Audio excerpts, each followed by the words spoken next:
అల్లూరు జిల్లా జి మాడుగుల మండలం కేజీబీవి బాలికల ఆశ్రమ పాఠశాలలో ప్రిన్సిపల్ ప్రసన్న కుమారి 23 మంది విద్యార్థుల జుట్టు కత్తిరించింది. ఈ సంఘటన ఆలస్యంగా వెలుగులోకి వచ్చింది. కార్తీక పౌర్ణమైన శుక్రవారం పాఠశాల విద్యార్థుల తమ కాలకృత్యాలు తీర్చుకొని భక్తి శ్రద్ధలతో పాఠశాలకు హాజరు కావాలనే ఉద్దేశంతో ముస్తాబవుతున్నారు. ఆ సమయంలో పాఠశాలకు నిత్యం నిర్వహించే అసెంబ్లీకి ఇంటర్మీడియట్ బైపీసీ ద్వితీయ సంవత్సరం చదువుతున్న విద్యార్థులు ఆలస్యంగా రావడంతో ప్రిన్సిపల్ ప్రసన్న కుమారి ఆగ్రహం వ్యక్తం చేసి విద్యార్థుల పాఠశాల ప్రాంగణంలో ఎండలో సుమారు 2 గంటల పాటు నిలబెట్టారు. అప్పటికి తన ఆవేశం చల్లారకపోవడంతో అసెంబ్లీకి రాని విద్యార్థుల్లో కొంతమందిపై చేయి చేసుకున్నారు. ఉపాధ్యాయురాలు అనే విషయాన్ని మరచి విద్యార్థులపై పైశాచికంగా దాడి చేసి ఆనందాన్ని పొందారు. విద్యార్థుల జుట్టును తన ఇష్టానుసారంగా కత్తిరించి విద్యార్థుల మనోవేదనకు కారకులయ్యారు.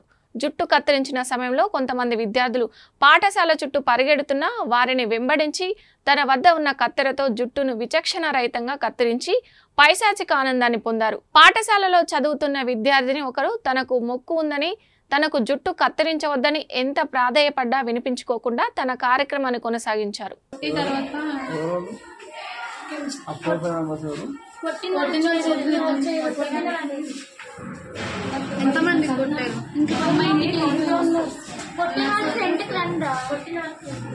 ఇంటికి వెళ్ళిపోయింది. కొట్టారా?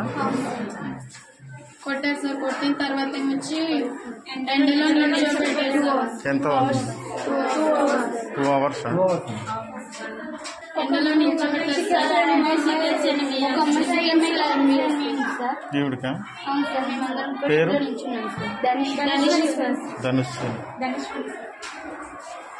ఎండలో నిల్చోబెట్టిన తర్వాత కెమిస్ట్రీ మేడం క్లాస్కి తీసుకెళ్ళారు సార్. తీసుకెళ్తే క్లాస్లో ఉండాను సార్. క్లాస్ అయిపోయిన తర్వాత లంచ్ వరకు వచ్చాను సార్. వచ్చి లంచ్ అప్పుడు కరెంట్ లేదు sir. Water problem sir. Water కనేసి బయటకు వెళ్ళాను సార్. సగం మంది ఇక్కడ కూర్చొని ఉంటే వాళ్ళకి నిల్చోబెట్టి హెయిర్ కట్ చేస్తారు సార్. 23 members sir. 23 మెంబర్స్ చాలా లాంగ్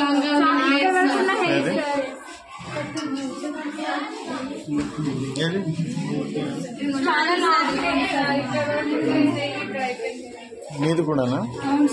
ఏది కూడా ఉండిందా?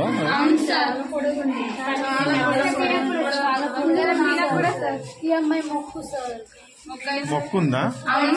పేరు? సత్యప్రవళిక సార్. ఏ ఊరు? దెబ్బకుంట సార్.